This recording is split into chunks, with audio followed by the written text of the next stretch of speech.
Welcome to the 2-minute warning interview series, where we take an informative, if brief, dive into the energy transition and what it means for the Middle East and beyond. Thank you very much to 𝖨𝖵𝖲𝖫 for joining us. He is the founder of Climate 2020. Hi, 𝖨. Hi. Norway has made huge progress, of course, where you call home, has made huge progress in the renewables scene. Huge is an understatement. 98% of its energy demand comes from renewable resources, 98%. It's an incredible figure. With this in mind, what are the top 3 lessons that you think the Middle East can learn, which is still obviously much earlier in its journey, the Middle East can learn from Norway to accelerate its own progress? Well, in a way, our when we started with the hydropower, that is more than 100 years ago, that in a way was the background for our very successful development. And then we take lessons from this when we started the oil business some 50 years ago.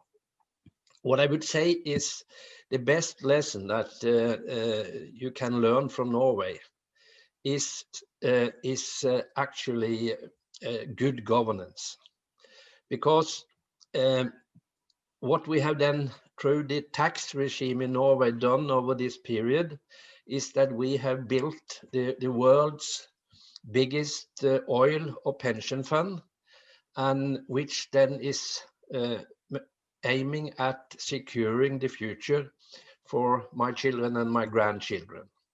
And I think the reason why we have managed to do this, that is you can call it the Nordic economic model or the social democratic economic model. But the thing is that we have managed to share the goods to all citizens.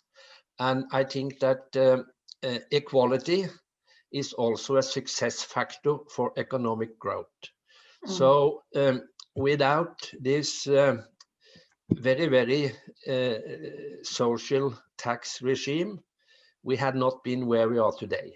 And I think that is lesson number 1. It is good governance, that the national resources is the property of the people, and it has to be divided throughout to the people to keep equality there as a basis for further development.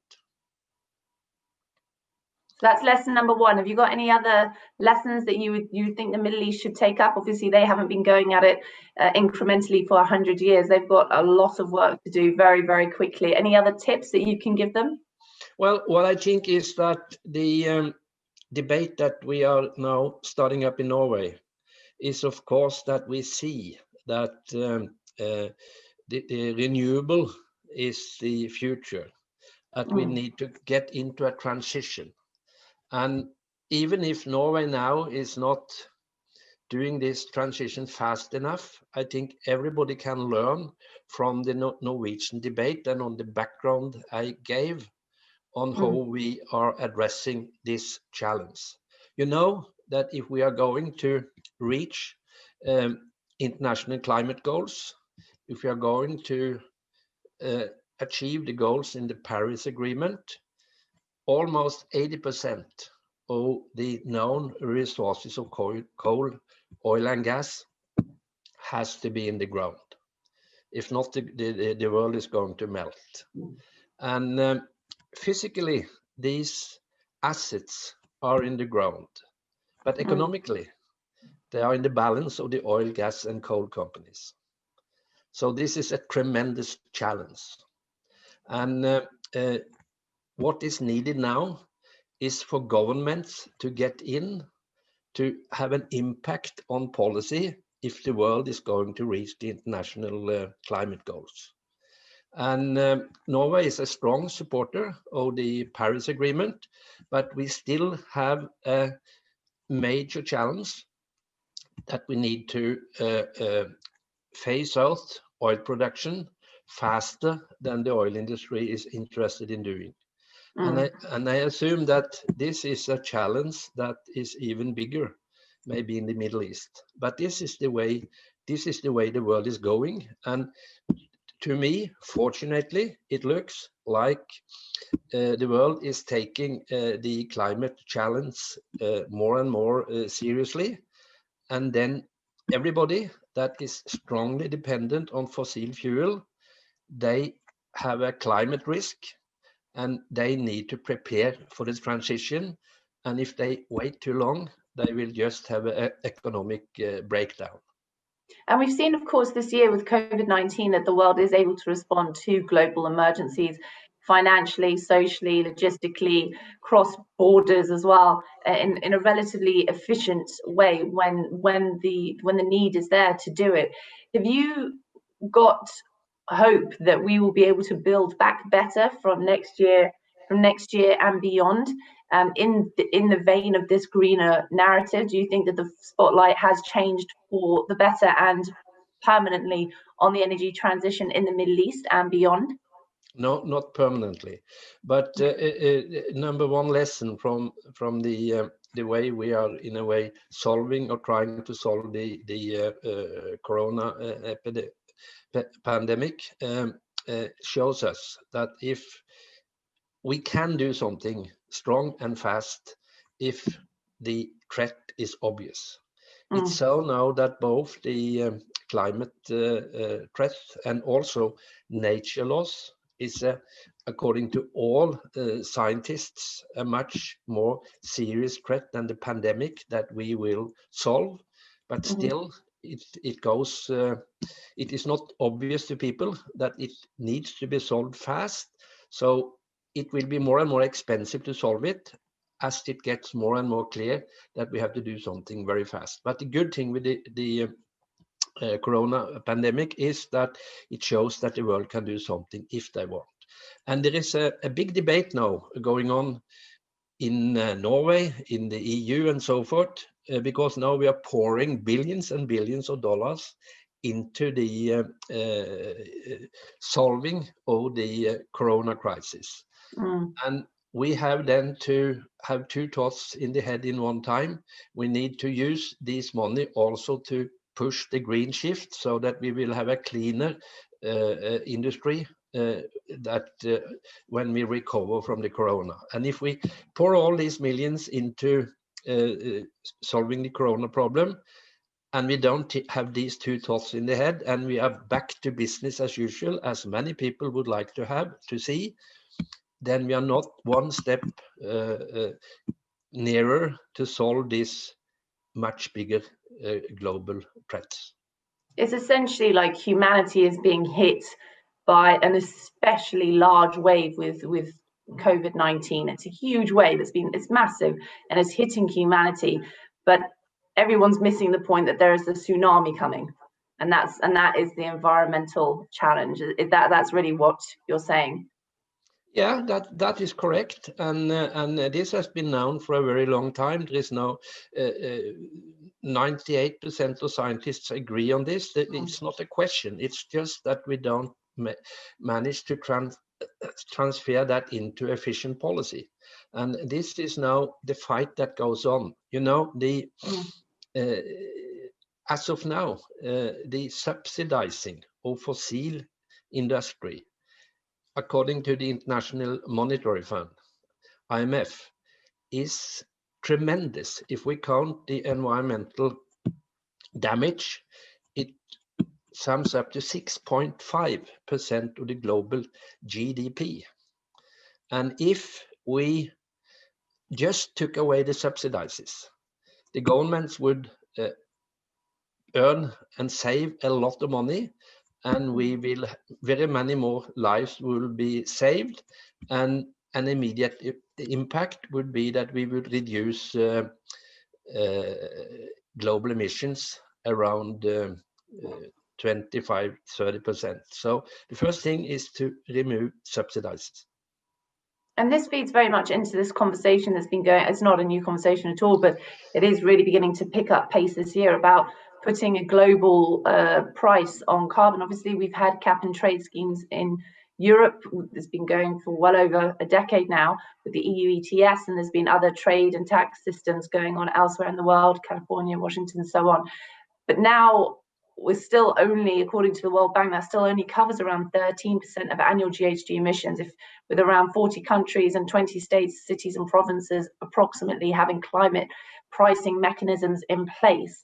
So 13% against the picture that you've just described doesn't sound very much. And obviously this is very much driven by policy. Do you think 2021 will be the year that the policy drivers in the Middle East are realized to make carbon pricing more of a reality rather than theory? Well, in the Middle East, I don't think they will be front runners on this, but there is a kind of global policy shift coming. You know, the next COP in the climate negotiations is delayed 1 year because of the corona. It will be in Glasgow next autumn. But EU is moving, many other players are moving, and this again will make the introduction of a price on pollution higher, and it will come faster and faster, but so far it hasn't come fast enough. That's why it's more important in the start to take away subsidizing than to put a price, but you need to do both. And as of now, the subsidizing of fossil energy is 4 or 5 times higher than the subsidizing of renewable energy. And if you go back to Norway, when we started the hydropower, which put us into a 98% renewable position, government was investing. When we started the oil and gas exploration 50 years ago, the government invested. Actually, at that time, just as a curiosity, there was somebody that made an offer to Norway to buy the whole oil and gas in the North Sea for $1 million. Well, that would have been a good deal for them. Wisely enough, they said no. But what we discuss in Norway now is that we know in the green shift, the market is not working fast enough. Again, I hope that we will be a front runner on using government money for instance, investing in wind energy offshore. Not very many people know, but next year, it is expected that in investments in wind energy in the North Sea will pass oil and gas. So this is a market that is coming very fast. And those that think that they can just sit down there and continue to sell oil and gas, they will ultimately face a very big problem. And that's where government policy is important to, in a way, put an impact on the market development. If we had time, we didn't need to do that, because now new sun, new wind is cheaper than building new oil and gas plants. So if we had time, we could just leave this and the EVs are coming. More than 50% of the EV new cars in Norway now are EVs.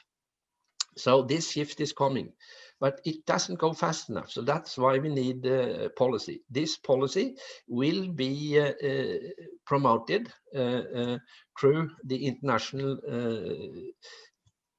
discussions that is going on and negotiations, but unfortunately it has not been fast enough. You know, well, in the last week, the European Union environment ministers struck a deal. It was on October 23rd to make the bloc's 2050 net zero emissions target legally binding, and of course that's a huge step policy-wise, as is China's goal for carbon neutrality by 2060, with Japan as well saying by 2050. So there seems to be an acceleration in other regions of policies, in the Middle East as well, as stepping forward and making more and more bold targets, and obviously has done pretty well on the solar front, some of the world's most competitively priced projects and some of the world's biggest projects as well.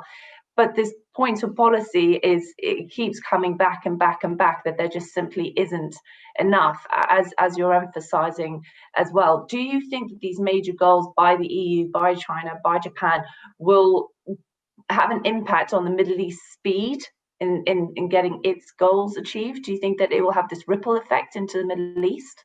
Yeah, it will have to, because yes, and you mentioned China 60%, Japan just, I think 2-3 days ago, it was in the first speech to the new prime minister that he said that they will go for these goals. And I know that had an immediate impact, for instance, on coal business in Australia, because 43% of the coal that Australia is exporting goes to Japan, and that will just be phased out. And in the similar way, the coal is the first that in a way is phased out, but the outphasing of oil and gas will go much faster than the owners of the oil and gas companies hope and believe.